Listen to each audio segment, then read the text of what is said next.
pays ne va pas s'arrêter de fonctionner purement et simplement. Les métros continueront à circuler jusqu'à nouvel ordre, les transports en commun continueront à circuler jusqu'à nouvel ordre et la vie du pays ne s'arrêtera pas à cause du coronavirus. Nous prenons toutes les précautions, nous mettons tout en œuvre pour que cela soit possible. La communication des pouvoirs publics autour du coronavirus bat son plein depuis quelques semaines. Pour le moment, le Covid-19 n'a causé la mort que de peu de Français, alors que le nombre d'infectés commence à augmenter de façon exponentielle. Peut-on se fier aux chiffres qui nous sont donnés ? C'est une question légitime à se poser car le nombre de cas positifs pourrait bien être largement supérieur dans le pays. Théoriquement, les masques faits pour protéger les professionnels, c'était ces masques qu'on appelle FFP2.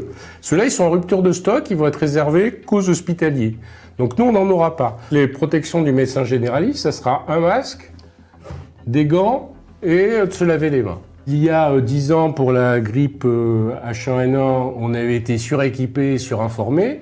Là, on est sous-informés et sous-équipés. On n'a pas pris la mesure du fait que c'est les généralistes en phase épidémique qui font l'essentiel du travail. Contrairement aux autres nations d'Europe, le dépistage en France est insuffisant. Est-ce une décision délibérée des autorités ou un manque d'organisation et de moyens? Nous l'ignorons. En revanche, nous constatons que les tests en France ne sont pas systématiques. Il faut présenter des symptômes assez importants et remplir un questionnaire avant de pouvoir se faire tester. Ceci pourrait expliquer le peu de cas recensés. Nous sommes, vous le savez, encore dans ce qu'on appelle cette phase 2, en train d'essayer de ralentir l'épidémie de Covid-19. Nous passerons dans sans doute les prochains jours dans une nouvelle phase quand l'ensemble des régions et que le virus sera plus largement répandu.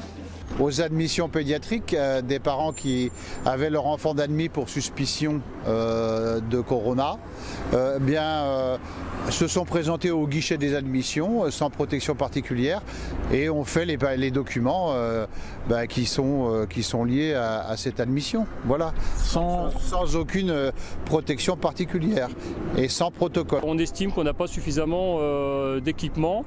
On nous dit par une note qu'il faut ménager les masques pour ne pas épuiser le stock national. On a des agents qui nous sollicitent et qui nous disent voilà, par ce manque de transparence, on a peur de cette contagion et très certainement on se mettra en arrêt de travail.